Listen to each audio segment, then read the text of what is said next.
இந்த வீடியோல நம்ம பேலன்ஸ் ஷீட்ல எதுக்காக டோட்டல் அசட்டையும் டோட்டல் லைபிலிட்டி சேமா வச்சிருக்காங்க அப்படின்றத பார்க்க போறோம். ஸோ நீங்க பேலன்ஸ் ஷீட்டை பார்த்துட்டு ஒரு ஸ்டாக்கை வாங்குற ஒரு பர்சனா இருந்தீங்க அப்படின்னா இந்த கன்ஃபியூஷனை நீங்க எப்பவுமே ஃபேஸ் பண்ணியிருப்பீங்க. அதாவது நீங்க எந்த கம்பெனி எடுத்துக்கிட்டாலும் சரி, அது பிரைவேட் செக்டார் கம்பெனியா இருந்தாலும் சரி, இல்ல ஒரு பப்ளிக் செக்டார் கம்பெனியா இருந்தாலும் சரி, அதோட பேலன்ஸ் ஷீட்ல இருக்க டோட்டல் லைபிலிட்டி, அதாவது அவங்க டோட்டல் கடனும் டோட்டல் அசட், அதாவது அவங்க டோட்டல் சொத்து மதிப்பும் சேமா மெயின்டைன் பண்றாங்க. இதுக்கு ரீசன் என்ன? அது மட்டும் இல்லாம அது சேமா மெயின்டைன் பண்ணலன்னா நிறைய விஷயங்கள்ல ஒரு கம்பெனி சிக்கல்ல மாட்டோம். ஸோ எந்த அளவுக்கு இம்பார்ட்டன்ஸ் பத்தி இந்த வீடியோ பார்க்க போறோம். ஸோ இந்த வீடியோ ஆரம்பிக்கிறதுக்கு முன்னாடி நான் சில விஷயங்களை கிளாரிஃபை பண்ணணும்னு ஆசைப்படுறேன். நம்பர் ஒன், இந்த வீடியோவில் நான் பேலன்ஸ் ஷீட்டோட எல்லா டாபிக்ஸும் எக்ஸ்பிளைன் பண்ண போறது கிடையாது. பட் நான் எல்லாத்தையும் எக்ஸ்பிளைன் பண்ணி நான் ஒரு வீடியோ போட்டிருக்கேன். அது டிஸ்கிரிப்ஷன் லிங்க் தரேன், வேணா கிளிக் பண்ணி பார்த்துக்கோங்க. அது பயங்கர யூஸ்ஃபுல்லா இருக்கும். ஏன்னா ஈச் அண்ட் எவ்ரி டாபிக் டீடைல்டா எனக்கு தெரிஞ்ச வரைக்கும் எல்லாமே எக்ஸ்பிளைன் பண்ணியிருக்கேன். சரிங்களா? ஸோ ரெண்டாவது, இந்த வீடியோ கம்ப்ளீட்லி ஒரு எஜுகேஷன் பர்பஸா இருக்கும். ஸோ நீங்க வீடியோவை பார்த்துட்டு நீங்க ஒரு ஷேரை வாங்கினாலும் சரி, இல்ல வித்தாலும் சரி, அது உங்களோட ரிஸ்க்ல தான் இருக்கும். ஏன்னா நீங்க கஷ்டப்பட்டு பணம் சம்பாதிக்கிறீங்கல்ல, அதுக்கு நீங்க தான் உத்தரவாதமா இருக்கணும். மூணாவது, யூடியூப்ல வீடியோ போட்டு பணம் சம்பாதிக்கிற எத்தனையோ பெருமா நானும் ஒருத்தன் தான். ஸோ இதே மைண்ட் செட்டோட இதே மோட்டிவோட வாங்க இந்த வீடியோக்குள்ள போகலாம். ஸோ பேலன்ஸ் ஷீட்ல இந்த வேல்யூஸை ஏன் இப்படி சேமா மெயின்டைன் பண்றாங்கன்னு தெரிஞ்சுக்கணும்னா உங்களுக்கு 3 டேர்ம்ஸ் தெரியணும். அந்த ஃபர்ஸ்ட் டேர்ம் தான் அசட், இன்னொன்னு பாத்தீங்க அப்படின்னா லைபிலிட்டி, இன்னொன்னு பாத்தீங்கன்னா ஈக்விட்டி. ஸோ இந்த 3 டேர்ம் தெரிஞ்சாதான் எதுக்காக பேலன்ஸ் ஷீட்ல லைபிலிட்டியையும் அசட்டையும் கரெக்டா மெயின்டைன் பண்ணிட்டே இருக்காங்க, சேமாவே வந்துட்டு இருக்கு அப்படின்னு புரியும். ஸோ அசட்ன்றது ஒன்றும் கிடையாது. எப்போல்லாம் ஒரு கம்பெனி தனக்கு சொந்தமான பணத்தை தனக்குள்ளே வச்சிருக்கோ, அதாவது தன் கம்பெனியோட டோட்டல் சொத்து மதிப்பு எவ்வளவோ அதை சொல்றது தான் அசட். இப்போ ஃபார் எக்ஸாம்பிள் டாடா மோட்டார்ஸ் எடுத்துக்கோங்க. இப்போ டாடா மோட்டார்ஸ் உருவாகிறதுக்கு ஒரு 4 கோடி ரூபாய் தேவைப்படுதுன்னு வச்சுக்கோங்க. ஓகேங்களா? ஸோ இந்த 4 கோடி ரூபாயில என்ன இருக்கும்? இதுக்கான லேண்ட் இருக்கும், இதுக்கான மிஷின்ஸ் இருக்கும், இதுக்கான லேபர்ஸ் இருப்பாங்க, அதுக்கப்புறம் இதுக்கான எலக்ட்ரிசிட்டிஸ் இருக்கும். ஸோ இந்த மாதிரியான நிறைய விஷயங்கள்லாம் இருக்கு தெரியுமா? இதுதான் கம்பெனியோட சொத்து, அதாவது கம்பெனியோட ஓன் அப்படின்னு சொல்லுவாங்க. ஸோ அசட்டோட இன்னொரு பேரும் ஓன் தான். அதாவது அசட்டோட இன்னொரு பேரு ஓன் தான் அப்படின்னா அது கம்பெனியோடது அப்படின்னு அர்த்தம். ஷார்ட்டா சொல்ல போனோம் அப்படின்னா அசட் அப்படின்னா கம்பெனியோட சொத்து அப்படின்றத தெரிஞ்சுக்கோங்க. ரெண்டாவது, லைபிலிட்டின்னு பார்த்தலாம். லைபிலிட்டினா கம்பெனி வாங்கின கடன், அதாவது திருப்பி கொடுக்க வேண்டிய பணம் எல்லாத்தையும் நம்ம லைபிலிட்டின்னு சொல்லுவோம். சரிங்களா? இதுக்கு இன்னொரு பேர் இருக்கு. இதோட பேர் ஓ, அதாவது திருப்பி கொடுக்க வேண்டிய பணம். ஸோ நெக்ஸ்ட் டைம் நீங்க லைபிலிட்டி சொல்லி பேலன்ஸ் ஷீட்ல பாத்தீங்க அப்படின்னா அது திருப்பி கொடுக்க வேண்டிய, அதாவது கம்பெனி மத்தவங்களுக்கு திருப்பி கொடுக்க வேண்டிய பணம் அப்படின்றத தெரிஞ்சுக்கோங்க. மூணாவது, ஈக்விட்டி. ஈக்விட்டினா ரொம்ப சிம்பிள். இப்ப பாருங்க, இப்போ டாடா மோட்டார்ஸ் ஷேர் மார்க்கெட்ல 100 ரூபாய்க்கு ஒரு ஷேர் ரிலீஸ் பண்றாங்கன்னு வச்சுக்கோங்க. சரிங்களா? சோ இப்போ இந்த ஷேரை யார் வாங்குவா? என்ன மாதிரி இன்வெஸ்டர் தான் வாங்குவாங்க, ட்ரேடர் வாங்குவாங்க. சோ இப்படி நாங்க வாங்குறப்போ இந்த கம்பெனியோட ஷேர் ஹோல்டரா நான் மாறிடுவேன், அதாவது வாங்குறவங்க மாறிடுவாங்க. சரிங்களா? சோ எப்பப்பெல்லாம் ஷேர் ஹோல்டரோட பணம் கம்பெனிக்குள்ள வருதோ அதுதான் நம்ம ஈக்விட்டி அப்படின்னு சொல்லுவோம். சோ ஈக்விட்டினா ஷேர் ஹோல்டரோட காசு, அதாவது ஷேர் ஹோல்டர் மணி. சோ இந்த மாதிரி டேர்ம்ஸ்லாம் ஷேர் மார்க்கெட் பத்தி பேசுறவங்க அடிக்கடி சொல்லி கேள்விப்பட்டிருப்பீங்க. இதுல ரொம்ப சிம்பிளான டேர்ம்ஸ் தான். அசட்னா ஷார்ட்டா வச்சுக்கோங்க, அசட்னா கம்பெனியோட சொத்து. லைபிலிட்டினா கம்பெனி திருப்பி கொடுக்க வேண்டிய காசு, அதாவது கடன் அப்படின்னு வச்சுக்கோங்க. ஈக்விட்டி அப்படின்னா அந்த கம்பெனி மேல நம்மள மாதிரி சின்ன சின்ன ஷேர் ஹோல்டர்ஸ் எல்லாம் ஷேர் வாங்கியிருப்போம்ல, அவங்களோட காசு அப்படின்றத தெரிஞ்சுக்கோங்க. இப்போ பேலன்ஸ் ஷீட்டோட பர்பஸ் பத்தி பாத்திரலாம். எப்பவுமே ஷேர் மார்க்கெட்ல ஒரு விஷயம் லிஸ்ட் பண்றாங்க அப்படின்னா அதுக்கு ஒரு பர்பஸ் இருக்கும், அதாவது அதுக்குன்னு ஒரு சாராம்சம் இருக்கும். சோ பேலன்ஸ் ஷீட்டோட சாராம்சம் என்னன்னா பேருக்கு ஏத்த மாதிரியே ஒரு விஷயத்த அது பேலன்ஸ் பண்ணிட்டே இருக்கும். அப்படின்றத பேலன்ஸ் பண்ணணும்னு பாத்தீங்கன்னா ரொம்பவே சிம்பிள் தான். எப்பவுமே ஒரு கம்பெனிக்கு சொத்துன்னு ஒண்ணு இருக்கும், அதே மாதிரி கடன் அப்படின்னு சொல்லப்படுற ஒரு விஷயமும் இருக்கும். இதை இன்னும் சிம்பிளா சொல்ல போனோம் அப்படின்னா கம்பெனி சொந்தமான பணமும் இருக்கும். சரிங்களா? அதே மாதிரி திருப்பி கொடுக்க வேண்டிய பணமும் இருக்கும். இது ரெண்டுமே கம்பெனிக்குள்ளதான் இருக்கும். சரிங்களா? இந்த ரெண்டுத்தையும் பேலன்ஸ் பண்றது தான் பேலன்ஸ் ஷீட்டோட வேலை. சரி, இதை பேலன்ஸ் பண்றா நம்மளுக்கு என்னதான் இண்டிகேட் பண்ணுது, அந்த பேலன்ஸ் ஷீட் நம்மளுக்கு என்ன இண்டிகேட் பண்ணுது அப்படின்னா இந்த கம்பெனி பினான்சியலி ஸ்டேபிள் அப்படின்னு அர்த்தம். சரிங்களா? ஏன்னா எப்பவுமே ஒரு கம்பெனியோட நம்பகத்தன்மையே இந்த லைபிலிட்டியும் இந்த அசட்லயும் தான் இருக்கு. சரி, அப்படி இது எந்த அளவுக்கு இம்பார்ட்டன்ட் அப்படின்னா இந்த பிளாக் மணி எல்லாம் பொருள் தெரியுமா? ஃபார் எக்ஸாம்பிள் இப்ப நான் ஒரு கம்பெனி வச்சிருக்கேன். இந்த கம்பெனிக்கு எப்படி காசு வந்துச்சு, இன்கம் டாக்ஸ் கேட்டாங்க அப்படின்னா நான் திருப்பி சொல்றேன்ல. சோ அதுவும் இந்த பேலன்ஸ் ஷீட் தான் அந்த நம்பிக்கைத்தன்மையை கொடுக்குது. அதாவது இவங்க லீகலான கம்பெனி தான், இவங்க லெஜிட்டான கம்பெனி தான், இவங்க காசு இப்படிதான் உள்ள வந்திருக்கு கணக்கு காட்டுறாங்கல்ல. சோ இது எல்லாமே இந்த பேலன்ஸ் ஷீட்டுக்குள்ள தான் இருக்கும். சோ பேலன்ஸ் ஷீட்ன்றது ஒரு கம்பெனியோட ப்ரொஃபைல் மாதிரி, ஒரு ரெஸ்யூமே மாதிரி. சோ இந்த பேலன்ஸ் ஷீட் கரெக்டா பேலன்ஸ் ஆச்சு அப்படின்னா இவங்க நல்ல கம்பெனி, லாயலான கம்பெனி அப்படின்ற ஒரு இண்டிகேஷன் தான் இந்த பேலன்ஸ் ஷீட். சோ நான் சொல்றதுலாம் ஒன் ஆஃப் த ரீசன் தான், அதாவது ஒரு பிகினர் இன்வெஸ்டருக்கு இதெல்லாம் தெரிஞ்சிருக்கணும். சோ இப்போ உங்களுக்கு பேலன்ஸ் ஷீட்டோட பர்பஸ் தெரிஞ்சிச்சு. இப்போ நான் பேலன்ஸ் ஷீட் எப்படி ஒர்க் ஆகுது அப்படின்னு சொல்லிடுறேன். பேலன்ஸ் ஷீட் ஒர்க் ஆகும்னா ஒரு ஃபார்முலா இருக்கு, அதுதான் total asset is equal to total liability plus equity. ஓகேங்களா? ஃபார்முலா வந்து பெருசா இருக்கும். ஆனா கவர் பாத்தீங்கன்னா சிம்பிளா எக்ஸ்பிளைன் பண்றேன். சரி, முதல்ல சொன்ன மாதிரி தான் டோட்டல் அசெட் அப்படின்றது ஒரு கம்பெனியோட மொத்த சொத்து மதிப்பு. நான் ஏன் அடிக்கடி திருப்பி சொல்றேன் அப்படின்னா, இது தெரியலன்னா உங்களுக்கு பேலன்ஸ் ஷீட்டே பார்க்க தெரியாது. ஸோ ஒரு பிகினரா இருந்தீங்கன்னா கொஞ்சம் காது கொடுத்து கேளுங்க. புரியல அப்படின்னா கொஞ்சம் ஓட்டி ஓட்டி பாருங்க. சரிங்களா? டோட்டல் அசெட்ன்றது மொத்த சொத்து மதிப்பு, டோட்டல் லைபிலிட்டி அப்படின்றது மொத்த கடன். சரிங்களா? ஈக்விட்டின்றது நம்மளோட காசு, நம்ம கம்பெனிக்கு ஷேரா கொடுத்துருக்க காசு. ஓகேங்களா? ஸோ இப்போ புரிஞ்சிச்சா? இப்போ நான் இதுக்கு வேல்யூ ஆட் பண்றேன், ஈஸியா வந்து உங்களுக்கு புரிஞ்சிடும். சரிங்களா? ஸோ இப்போ என்ன பண்றேன்னா அசட்டுக்கு கொஞ்சம் வேல்யூஸ் கொடுக்குறேன். ஸோ அசட்ல என்னென்னலாம் இருக்கும்? மிஷின்ஸ் இருக்கும், லேண்ட் இருக்கும், அதே மாதிரி லேபர்ஸ்லாம் இருப்பாங்க. ஒரு கம்பெனில ஒருத்தன் 10 வருஷம் வேலை பார்க்கறனாலே அவனும் கம்பெனியோட அசட் தான் அப்படின்னு சொல்லி கன்சிடர் பண்ணுவாங்க. சரிங்களா? ஸோ இப்போ மிஷினுக்கு நம்ம என்ன பண்ணுவோம் அப்படின்னா ஒரு 2000 ரூபாய் கொடுத்துக்கலாம். நெக்ஸ்ட் பாத்தீங்க அப்படின்னா லேண்டுக்கு ஒரு 4000 ரூபாய் வந்து நம்ம கொடுத்துக்கலாம். நெக்ஸ்ட் லேபருக்கு இன்னொரு 4000 ரூபாய் வந்து கொடுத்துடலாம். ஸோ இவங்களோட மொத்த சொத்து மதிப்பு எவ்வளோ? மொத்தமா பாத்தீங்க அப்படின்னா 10,000 ரூபாய் வருது. ஓகேங்களா? இதை ஒரு எக்ஸாம்பிள் நம்பர்ஸாக சொல்றேன். ஏன்னா பெரிய நம்பர்ஸா சொன்னேன் அப்படின்னா அது கன்ஃபியூஸ் ஆயிடும். ஸோ நான் ஒரு எக்ஸாம்பிளாக சொல்லிட்டு இருக்கேன். நெக்ஸ்ட் இப்போ டோட்டல் கடன். இப்போ டோட்டல் கடனுக்கு நம்ம கொஞ்சம் வேல்யூஸ் கொடுப்போம். இப்போ கடனா அவங்க என்னென்ன வச்சிருப்பாங்க? பேங்க்ல வாங்கின லோன்ஸை வந்து வச்சிருப்பாங்க. ஸோ அது ஒரு 4000 ரூபாய் வச்சுக்கலாம். நெக்ஸ்ட் பாண்ட்ஸா சில விஷயம் வாங்குவாங்க. இதை பாண்ட்ஸ்னு சொல்லுவாங்க. சில சமயம் ட்ரேட் கிரெடிட் அப்படின்னு சொல்லுவாங்க. சரி, நான் ட்ரேட் கிரெடிட் நான் ஷார்ட்டா சொல்லிடுறேன். இப்போ ஃபார் எக்ஸாம்பிள் டாடா மோட்டார்ஸ் ஒரு கம்பெனி எடுத்துக்கோங்க. இப்போ டாடா மோட்டார்ஸ் ஒரு கார் தயாரிக்க போறாங்கன்னு வச்சுக்கோங்களேன். அந்த காருக்கு என்னென்ன தேவைப்படும்? வீல்ஸ் தேவைப்படும், டயர்ஸ் தேவைப்படும், நட்ஸ் தேவைப்படும், போல்ட் தேவைப்படும், ஸ்பேர் பார்ட்ஸ் தேவைப்படும். தெரியுமா? ஸோ அந்த ஸ்பேர் பார்ட் எல்லாமே ஒரு மேனுஃபேக்சரர் கிட்ட வாங்கிப்பாங்க. சரிங்களா? ஸோ வாங்குறப்போ காசு கொடுக்க மாட்டாங்க. அது போல என்ன சொல்லுவாங்க அப்படின்னா ஒரு பாண்ட் போடுவாங்க. அந்த பாண்ட்ல என்ன இருக்கும்னா நீங்க கொடுக்கறத வச்சு நான் கார் தயாரிக்க போறேன், ஸ்பேர் பார்ட்ஸ்ல கார் தயாரிக்க போறேன். அந்த கார் தயாரிச்சதுக்கு அப்புறம் எனக்கு ஒரு ப்ராஃபிட் கிடைக்கும் தெரியுமா? நான் வித்ததுக்கு அப்புறம் ப்ராஃபிட் கிடைக்கும் தெரியுமா? அதை வச்சு அந்த ஸ்பேர் பார்ட்ஸுக்கான காசை நான் திருப்பி கொடுத்துருவேன் அப்படின்னு சொல்லுவாங்க. ஸோ இது பேர் தான் ட்ரேடு கிரெடிட் அப்படின்னு சொல்லுவாங்க. இன்னும் சிம்பிளா சொல்ல போனா அப்படின்னா நீங்க அண்ணாச்சி கடைக்கு போய் பொருள் வாங்குறீங்க. அந்த பொருளை வாங்கிட்டு வந்து ஒரு ஹோட்டல் பிசினஸ் ஓப்பன் பண்ணி அதுல அந்த ஃப்ரைட் ரைஸோ பிரியாணி செஞ்சு வித்து அந்த காசு திருப்பி அண்ணாச்சிட்ட கொடுக்குறீங்க தெரியுமா? இந்தாங்க அண்ணாச்சி நீங்க வாங்கின பொருளோட காசு அப்படின்னு சொல்லிட்டு. ஸோ அதுதான் வந்துட்டு ட்ரேடு கிரெடிட் அப்படின்னு சொல்லுவாங்க. ஸோ இந்த இடத்துல ட்ரேடு கிரெடிட்ன்றத ஒரு 1000 ரூபாய் அப்படின்னு வச்சுக்கலாம். ஸோ மொத்த லைபிலிட்டி எவ்வளோ? 5000 ரூபாய். ஸோ இப்போ உங்களுக்கு தெளிவா புரிஞ்சிருச்சா? டோட்டல் அசட் அதாவது டோட்டல் சொத்து மதிப்பு வந்து 10,000 ரூபாய் இருக்கு. இப்போ டோட்டல் லைபிலிட்டி அதாவது டோட்டல் கடன் வந்துட்டு 5000 ரூபாய் இருக்கு. இப்போ நம்மளுக்கு ஈக்விட்டி மட்டும் தெரியாது. ஏன்னா அதுக்கு ஒரு ஃபார்முலா இருக்கு. அதை வச்சா மட்டும் தான் ஈக்விட்டி நம்மளால கண்டுபிடிக்க முடியும். அதை நான் சொல்லி தந்துடுறேன். இப்போ உங்க ரெஃபரன்ஸ்க்காக நான் டோட்டல் அசட்டையும் டோட்டல் லைபிலிட்டி எழுதி வச்சுக்கிட்டேன். இப்போ வாங்க ஈக்விட்டியை வந்து நம்ம கண்டுபிடிக்கலாம். ஈக்விட்டியை கண்டுபிடிக்கிறது வந்து ரொம்ப ஈஸி. அதுக்கு ஒரு சின்ன ஃபார்முலா இருக்கு. இதே ஃபார்முலா கொஞ்சம் ரீஅரேஞ்ச் பண்ணோம் அப்படின்னா டோட்டல் ஈக்விட்டி கிடைச்சிரும். ஸோ டோட்டல் ஈக்விட்டி வந்துட்டு total asset minus total liability. ஓகேங்களா? ஸோ இந்த ஃபார்முலா யூஸ் பண்ணோம் அப்படின்னா நம்மளுக்கு ஈக்விட்டி வந்து கிடைச்சிரும். ஸோ ரொம்ப சிம்பிளா சொல்றேன் பாருங்களேன். இப்போ நம்ம கிட்ட டோட்டல் அசட் இருக்கா? டோட்டல் அசட் எவ்வளவு இருக்கு? 10,000 ரூபாய் இருக்கு. ஓகே. இப்போ டோட்டல் லைபிலிட்டி எவ்வளவு இருக்கு? 5000 ரூபாய் இருக்கு. ஓகேங்களா? ஸோ இஸ் ஈக்குவல் டு 5000 ரூபாய். ஓகேங்களா? ஸோ இப்போ கம்பெனி கிட்ட ஷேர் ஹோல்டர் காசு எவ்வளவு இருக்கு? 10,000 ரூபாய் இருக்கு. நான் மறுபடியும் கிளான்ஸ்க்காக சொல்றேன். இப்போ நம்ம கிட்ட டோட்டல் அசட்டும் கண்டுபிடிச்சிட்டோம், டோட்டல் லைபிலிட்டி கண்டுபிடிச்சிட்டோம், டோட்டல் ஈக்விட்டி நம்ம கண்டுபிடிச்சிட்டோம். அதோட வேல்யூஸ் என்ன? டோட்டல் சொத்து மதிப்பு 10,000 ரூபாய், அதை வச்சு கடன் 5000 ரூபாய், அப்புறம் டோட்டல் ஈக்விட்டி வந்து 5000 ரூபாய். ஸோ இப்போ நம்ம இதை வச்சு தான் பேலன்ஸ் ஷீட்டே பேலன்ஸாவே இருக்கு, அதாவது டோட்டல் லைபிலிட்டியும் டோட்டல் அசட்டும் பேலன்ஸாவே இருக்கு அப்படின்றத நான் சொல்லிடுறேன். இப்போ நம்மளுக்கு வேல்யூஸ் எல்லாம் கிடைச்சிருச்சு. இப்போ நம்ம இதை ஜஸ்ட் அப்ளை பண்ணோம்னாலே பேலன்ஸ் ஷீட்டே பேலன்ஸாவே இருக்கு அப்படின்ற புரிதல் உங்களுக்கு வந்துடும். சரி, இப்போ டோட்டல் அசட் எவ்வளவு இருக்கு? டோட்டல் அசட் பாத்தீங்க அப்படின்னா 10,000 ரூபாய் இருக்கு. சரிங்களா? ஸோ 10,000 ரூபாய் இருக்கு. இப்போ ஈக்குவல் டு டோட்டல் லைபிலிட்டி எவ்வளவு இருக்கு? 5000 ரூபாய் இருக்கு.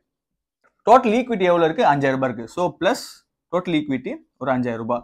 ஸோ இப்போ நீங்க டோட்டல் பண்ணி பாத்தீங்க அப்படின்னு வச்சுக்கோங்களேன், இந்த 10,000 ரூபாய் தான் இங்கேயும் வரும். இப்போ ஃபார் எக்ஸாம்பிள் இப்போ டோட்டல் அசட் நம்மகிட்ட எவ்வளவு இருக்கு? 10,000 ரூபாய் இருக்கா? இப்போ அதையே டோட்டல் லைபிலிட்டியும் டோட்டல் ஈக்விட்டியும் நம்ம பிளஸ் பண்ணனாலும் அதே 10,000 ரூபாய் தான் கிடைக்கும். ஓகேங்களா? அது எப்படிடா ரெண்டுமே வந்து சேமா வருது அப்படின்ற ஒரு கேள்வி வரலாம். இப்போ நான் ஒரு சின்ன கான்செப்டை வந்து சொல்றேன். இது தெரிஞ்சிச்சு அப்படின்னா இது ஏன் ஈக்குவலாவே இருக்கு அப்படின்னு தெரிஞ்சிடும். இப்போ நம்ம கிட்ட ஒரு ஏடிஎம் கார்டு இருக்குன்னு வச்சுக்கோங்க. இந்த ஏடிஎம் கார்டுக்குள்ள வர எல்லா பணத்தையும் நம்ம வந்து கிரெடிட் அப்படின்னு சொல்லுவோம். ஃபார் எக்ஸாம்பிள் சம்பளம் உள்ள வருதுன்னு வச்சுக்கோங்களேன், அது பேர் வந்து கிரெடிட் அப்படின்னு வந்து சொல்லுவோம். இப்போ அதையே நீங்க வந்து சாப்பாடு செலவு பண்றீங்க, இல்லை எதுக்காக ஒன்று செலவு பண்றீங்க அப்படின்னா பணம் உங்களை விட்டு போகுது இல்ல, ஸோ அதை வந்து நம்ம டெபிட் அப்படின்னு சொல்லுவோம். ஸோ இதே மாதிரி தான் இப்போ டாடா மோட்டார்ஸ் ஒரு கம்பெனி எடுத்துக்கோங்க. இந்த டாடா மோட்டார்ஸுக்கு உள்ள வர பணம் எல்லாமே அசட் அப்படின்னு நம்ம சொல்லுவோம். ஓகேங்களா? ஸோ வெளியில போற பணம், இப்போ இந்த கம்பெனியை விட்டுட்டு வெளியில போற பணம் எல்லாத்தையும் நம்ம லைபிலிட்டி அப்படின்னு சொல்லுவோம். புரிஞ்சிச்சா? இதை வந்து புரிஞ்சா மட்டும்தான் இப்ப நான் சொல்ல போறது எல்லாமே தெரியும். ஸோ இந்த இடத்துல அசட்னு சொல்லப்படுறது எல்லாமே கிரெடிட். ஸோ இந்த இடத்துல லைபிலிட்டி சொல்லப்படுறது எல்லாமே டெபிட். ஸோ உள்ள வர காசு எல்லாம் அசட்டு, வெளில போற காசு எல்லாம் லைபிலிட்டி. புரிஞ்சிச்சா? இது புரியல அப்படின்னா கொஞ்சம் ஓட்டி பாத்துக்கோங்க. ஏன்னா இது புரிஞ்சதை அடுத்து சொல்ல போற கான்செப்ட் உங்களுக்கு தெரியும். இப்போ நம்ம இதே கான்செப்டை இங்க வந்து அப்ளை பண்ணலாம். சரிங்களா? இப்போ டோட்டல் அசட்னு இருக்குல்ல, இது வந்து நம்ம அசட் அப்படின்னு எடுத்துப்போம். ஏன்னா இது வந்து கம்பெனிக்குள்ள போற காசு, ஏன்னா இது கம்பெனியோட காசு. ஓகேங்களா? இப்போ லைபிலிட்டி ஈக்விட்டி நம்மகிட்ட 2 வேல்யூ இருக்கு. சி இதை நம்ம என்ன பண்ணி வச்சிருக்கோம்? லைபிலிட்டி வச்சிருக்கோம், ஈக்விட்டி வச்சிருக்கோம். சரிங்களா? இது ரெண்டுமே கம்பெனி விட்டு போற காசு. அது எப்படா கம்பெனி விட்டு போற காசு அப்படின்னா, லைபிலிட்டி சொன்ன மாதிரி இது ஒரு கடன். ஸோ நம்ம கடன் அடைச்சுதான் ஆகணும். ஸோ காசு வந்து வெளியில போகுது. ஈக்விட்டி இது ஷேர் ஹோல்டர் காசு தானே அப்படின்னு வச்சுக்கலாம். ஷேர் ஹோல்டரோட காசு யாருது? என் காசு. ஸோ இப்போ நாளைக்கு ஷேர் நான் வித்துட்டேன்னா அந்த காசு எனக்கு திருப்பி தரணும்ல. ஸோ இதுவும் லைபிலிட்டி கணக்குல தான் வரும். ஸோ இது ரெண்டுத்தையும் நம்ம ஆன் பேப்பர்ல லைபிலிட்டி அப்படின்னு சொல்லி தான் கன்சிடர் பண்ணுவாங்க. ஸோ இப்போ பார்க்கும்போது நம்மளுக்கு தெரியுது அசட்ன்றது பணம் உள்ள போற இடம், லைபிலிட்டின்றது பணம் வெளியில போற இடம். ஸோ இப்போ இந்த கான்செப்ட் புரிஞ்சிச்சா? ஏன்னா இப்போ நான் இன்னும் கொஞ்சம் டீட்டெயிலா எக்ஸ்பிளைன் பண்ணுவேன். அந்த ஒரு பாயிண்ட் புரிஞ்சிச்சு அப்படின்னா மாஸ்டர் நீங்க அவ்வளவுதான். பேலன்ஸ் ஷீட் பார்க்கும்போது இதனால தானே பேலன்ஸ் ஷீட் வந்துட்டு பேலன்ஸாவே இருக்கு அப்படின்றத தெரிஞ்சுக்கலாம். இப்போ முன்னமே பார்த்த ஈக்குவேஷன் தான். ஸோ 10,000 ரூபாய்ன்றது கம்பெனியோட டோட்டல் சொத்து மதிப்பு. இது ரெண்டுமே லைபிலிட்டி. இப்போ கன்சிடர் பண்ண வேண்டியது ஈக்விட்டியா இருக்கட்டும், இல்லை டோட்டல் லைபிலிட்டியா இருக்கட்டும், இப்போ கன்சிடர் பண்ண வேண்டியது மொத்தமாவே டோட்டல் லைபிலிட்டி தான். இப்போ நம்ம கிட்ட வேல்யூஸ் கிடைச்சிச்சுல, இந்த வேல்யூஸ் நம்ம கான்ஸ்டன்ட் வேல்யூ அப்படின்னு சொல்லுவோம். கான்ஸ்டன்ட் வேல்யூ ஒண்ணு கிடையாது. இப்போ டாடா மோட்டார்ஸ் ஒரு கம்பெனி வச்சுக்கோங்களேன். இது ஷேர் மார்க்கெட்ல வரதுக்கு முன்னாடி ஒரு நார்மல் கம்பெனியா தான் இருக்கும். பட் ஷேர் மார்க்கெட் வர்றப்போ அவங்களோட சொத்தையும் அசையும் சொத்து, ஆசையா சொத்துன்னு சொல்லுவாங்க. எல்லாத்தையும் அவங்க சொல்லிடணும், கடன் எல்லாமே சொல்லிடணும். ஸோ அப்படி சொல்றது தான் கான்ஸ்டன்ட் வேல்யூ. இது ஏன் சொல்லுவாங்க அப்படின்னா, ஃபார் எக்ஸாம்பிள் இப்போ நான் வந்துட்டு ஒரு இன்கம் டேக்ஸ் ஃபைல் பண்ண போறேன்னு வச்சுக்கோங்களேன். என் பேங்க்ல என்ன பார்ப்பாங்க? எவ்வளவு காசு இருக்குன்னு பார்ப்பாங்க, நான் எவ்வளவு சம்பாதிக்கலாம் பார்ப்பாங்க தெரியுமா? அதுக்கப்புறம் தான் இன்கம் டேக்ஸ் ஃபைலே வந்துட்டு ஃபைல் பண்ண ஆரம்பிப்பாங்க. சோ நான் ஒரு விஷயத்தை பண்றதுக்கு முன்னாடி என் கிட்ட இருக்க மொத்த சொத்து மதிப்பை நான் கான்ஸ்டன்ட் இல்ல மொத்த கடன் நான் வந்து கான்ஸ்டன்ட் வச்சுப்பேன். சோ அதுக்கப்புறம் வர்றது எல்லாமே ஸ்பெஷல் கேஸ் அப்படின்னு சொல்லுவோம். சோ இப்போ இந்த இடத்துல டாடா மோட்டார்ஸ் லிஸ்ட் பண்றப்போ டோட்டல் அசட்னு சொல்றது 10,000 ரூபாவா இருக்கு. அப்புறம் டோட்டல் லைபிலிட்டிஸ் அண்ட் ஈக்விட்டின்னு சொல்லப்படுறது இன்னொரு 5,000 இன்னொரு 5,000 10,000 ரூபாவா இருக்கு. புரியுதுங்களா? சோ இது கான்ஸ்டன்ட். சோ இதுக்கு மேல நம்ம பிரைஸ் ஆட் பண்ணாலும் இல்ல பிரைஸ் கம்மி பண்ணாலும் தான் இதை வந்து அஃபெக்ட் பண்ணும். நான் சொல்றது உங்களுக்கு புரியுதா? இப்ப நான் சொல்றேன், இப்போ ஒரு கம்பெனி லிஸ்ட் ஆகிறதுக்கு முன்னாடி இருக்கிறத நம்ம கான்ஸ்டன்ட் சொல்லுவோம். ஓகே, அதுக்கப்புறம் தான் அந்த கம்பெனியோட சேஞ்சஸ் நம்ம வந்து கால்குலேட் பண்ணுவோம். சரிங்களா? சோ இந்த இடத்துல இந்த வேல்யூஸ் வந்து கான்ஸ்டன்ட், அதாவது இந்த கம்பெனி லிஸ்ட் பண்றப்போ இருக்கிற வேல்யூ. ஓகேங்களா?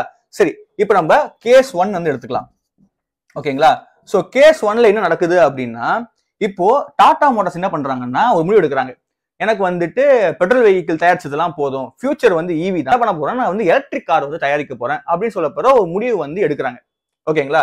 சோ அப்போ அவங்க என்ன பண்ணுவாங்க அப்படின்னா கடன் வாங்குவாங்க. ஏன்னா ஒரு மேனுஃபேக்சரிங் பிளான்ட்டே வந்து தயாரிக்கணும். ஏன்னா petrol vehicle something different machinery, electric vehicle company machinery.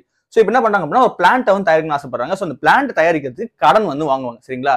So நம்மளுக்கு முன்னாடி சொன்ன மாதிரி தான் கடன்ன்றது லைபிலிட்டி. சோ இப்போ என்னன்னா புதுசா ஒரு கடன் வாங்குறாங்க அப்படின்னா புது லைபிலிட்டி வாங்குறாங்க. அது ஒரு 1000 ரூபாய் வாங்குறாங்கன்னு வச்சுக்கோங்க. சோ இப்போ இந்த 1000 ரூபாய் எங்க ஆட் ஆகும்? வேறக்கனே நம்ம டோட்டல் லைபிலிட்டியில வந்து ஆட் பண்ணி வச்சிருக்கோம்ல.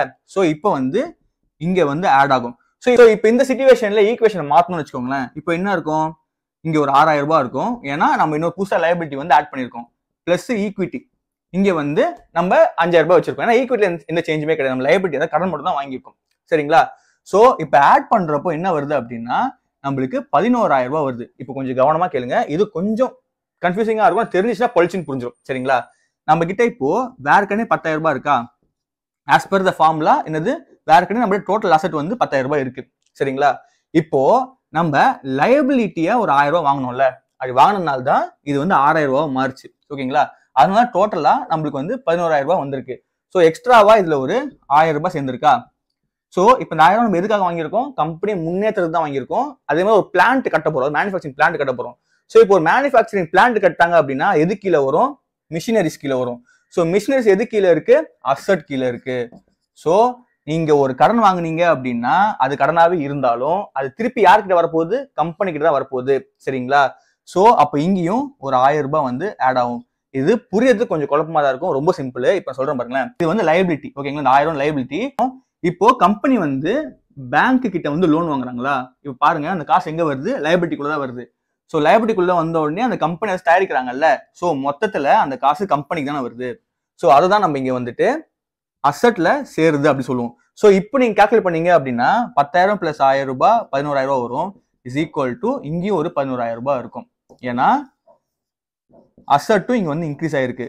எப்பப்பெல்லாம் லைபிலிட்டி நீங்க கடன் வாங்குறீங்களோ அது எல்லாமே அசெட்லயும் வந்து ரிஃப்ளெக்ட் பண்ணும். சோ இதுதான் வந்துட்டு டபுள் என்ட்ரி அக்கவுண்டிங் சிஸ்டம் அப்படின்னு சொல்லுவாங்க. அதாவது எப்பப்பெல்லாம் லைபிலிட்டி வந்து இன்க்ரீஸ் ஆகுதோ அப்பப்பெல்லாம் அசட்டும் வந்து இன்க்ரீஸ் ஆகும். எப்பப்பெல்லாம் வந்து அசட் வந்து டிக்ரீஸ் ஆகுதோ அப்பப்பெல்லாம் லைபிலிட்டியும் வந்து டிக்ரீஸ் ஆகும். இப்போ நான் போக போக 2-3 கேஸ் சொல்லிட்டு அப்போ பக்காவா புரிஞ்சிடும். சரிங்களா? இப்போ நம்ம கேஸ் 2 வந்து பாத்திரலாம். சோ கேஸ் 2ல வேல்யூஸ் என்னமோ சேம் தான், பட் சினாரியோ வேற. சோ இப்போ இந்த சிச்சுவேஷன்ல கம்பெனி என்ன முடிவு பண்றாங்க அப்படின்னா பேங்க்குக்கு வாங்கின காசை திருப்பி கொடுத்துருவோம் அப்படின்னு நினைக்கிறாங்க. சோ இப்போ அதனால என்ன பண்ண போறாங்க அப்படின்னா காசை வந்து திருப்பி கொடுக்க போறாங்க. இது எப்படி பண்ணுவாங்கன்னு நான் சொல்றேன். இப்போ இதுதானே லைபிலிட்டி, இதுதானே வாங்கின கடன். ஓகேங்களா? இப்போ 1000 ரூபாய் வந்து கடன் வாங்கியிருக்காங்கல்ல, இப்போ அதை வந்து திருப்பி கொடுக்க போறாங்க. சோ இப்போ இந்த இடத்துல என்ன ஆக போகுது அப்படின்னா -1000 rupees வரும். சோ இப்போ இந்த இடத்துல என்ன ஆகுது 4000 ரூபாய் பிளஸ் ஒரு 5000 ரூபாய். ஓகேங்களா? ஈக்குவல் டு இப்போ 9000 ரூபாய் வந்திருக்கு. ஓகேங்களா? சரி, இப்போ இந்த கம்பெனி எப்படி அந்த கடன் திருப்பி கொடுத்துருக்கோம்? கம்பெனியோட காசு தான் கொடுத்துருக்கோம். சோ கம்பெனியை விட்டுட்டு இப்போ காசு வெளில போயிருக்கு. எவ்வளவு போயிருக்கு? 1000 ரூபாய் போயிருக்கு. சோ அப்பனா மொத்த சொத்து மதிப்புல இருந்து 1000 ரூபாய் வந்து வெளில போயிருக்கு. சோ இப்போ நம்ம கால்குலேட் பண்ணோம் அப்படின்னா இங்கேயும் 9000 ரூபாய் தான் வரும், இங்கேயும் 9000 ரூபாய் தான் வரும். ஓகேங்களா? இப்போ இந்த இடத்துலயும் அசட்டும் லைபிலிட்டியும் சேமா தான் இருக்கு. சோ இதுதான் வந்துட்டு total debit as its own credit அப்படின்னு சொல்லிட்டு அக்கௌண்ட்ஸ்ல சொல்லுவாங்க. அதாவது எவ்வளவு காசு உள்ள வருதோ அதுக்கேற்ற கடனும் உள்ள இருக்கும், அது மாதிரி எவ்வளவு காசு வெளில போதோ அந்த அளவு சொத்தும் உள்ள இருக்கும் அப்படின்னு அர்த்தம். இது கொஞ்சம் கன்ஃபியூஷனா தான் இருக்கும். நீங்க மைண்ட்ல வச்சுக்கணும் என்ன அப்படின்னா இது ஒரு டபுள் என்ட்ரி அக்கௌண்டிங் சிஸ்டம்ல உருவாகுது. இப்போ கடனா ஒரு 1000 ரூபாய் வெளில போச்சு அப்படின்னா சொத்துல இருந்து 1000 ரூபாய் கம்மியாகும். இப்போ கடனா 1000 ரூபாய் உள்ள வந்துச்சு அப்படின்னா சொத்துல இருந்து 1000 ரூபாய் இன்க்ரீஸ் ஆகும். ஓகேங்களா? சோ இதனாலதான் பேலன்ஸ் ஷீட் எப்பவுமே பேலன்ஸாவே இருக்கு. ஓகேங்களா? இப்போ நம்ம கேஸ் 3 எடுத்துக்கலாம். இப்போ 3வது கேஸ்ல என்ன நடக்குது அப்படின்னா இந்த வாட்டி ஷேர் வேல்யூ வந்து எகிருது.